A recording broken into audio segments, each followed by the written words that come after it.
চাৰিদৰ অৱস্থিত চাৰিদৰ ফৰেষ্ট গেটত অৱস্থিত আমাৰ জিঅন ইংলিছ একাডেমী নামৰ যিখন বিদ্যালয়, সেই বিদ্যালয়খনৰ এটা বিকৃত তথ্য পোহৰলৈ আহিছে। এই তথ্যমতে তেওঁলোকৰ আমাৰ যিটো জাতীয় সংগীত লক্ষীনাথ বেজবৰুৱাৰ ঔ মোৰ আপোনাৰ দেশ, সেই গীতটো তেওঁলোকে এটা কলি শুদ্ধকৈ লিখি পিছত তেওঁলোকৰ নিজৰ মনৰ মতনেৰে আৰু ভুল বাৰ্তা প্ৰেৰণ কৰি মানে এটা গীত তেওঁলোকে লিখি উলিয়াইছে। গতিকে আমি সেইটো এতিয়া আমি এইমাত্ৰ পাইছোঁ। পাই আমি আমাৰ সাহিত্য সভাৰ ফালৰ পৰা অকল সাহিত্য সভাই নহয়, গোটেই অসমতে এতিয়া জাগৰণ হ'ব লাগিব।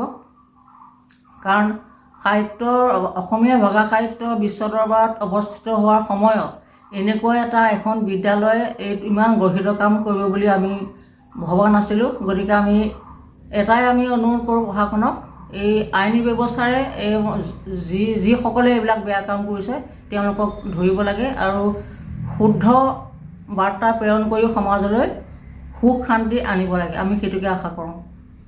আপোনালোকৰ ফালৰ পৰা ব্যৱস্থা লোৱা হ'ব? আমি আমাৰ ব্যৱস্থা ল'ম। আমি ওপৰ মহলতো এই বিষয়ে অৱগত কৰিম।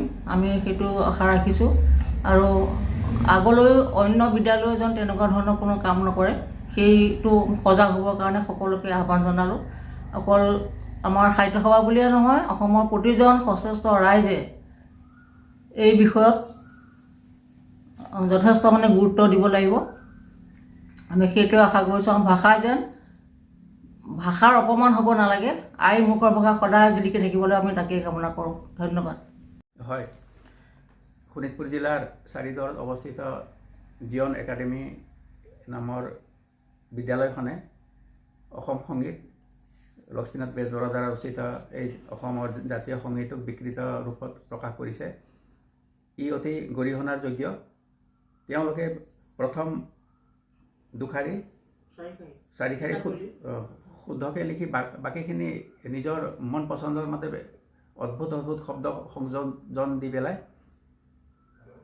আছাম ষ্টেট ছং বুলি প্ৰকাশ কৰিছে। গতিকে এতিয়া অসমীয়া ভাষাই বিশ্বৰ উচ্চতম স্থানলৈ অগ্ৰসৰ হোৱা সময়ত এওঁলোকে অসন্মানজনকভাৱে যি চেষ্টা কৰি আছে, নিশ্চয় ইয়াৰ আঁৰত তেওঁলোকৰ গভীৰ অভিগন্ধি থাকিব পাৰে।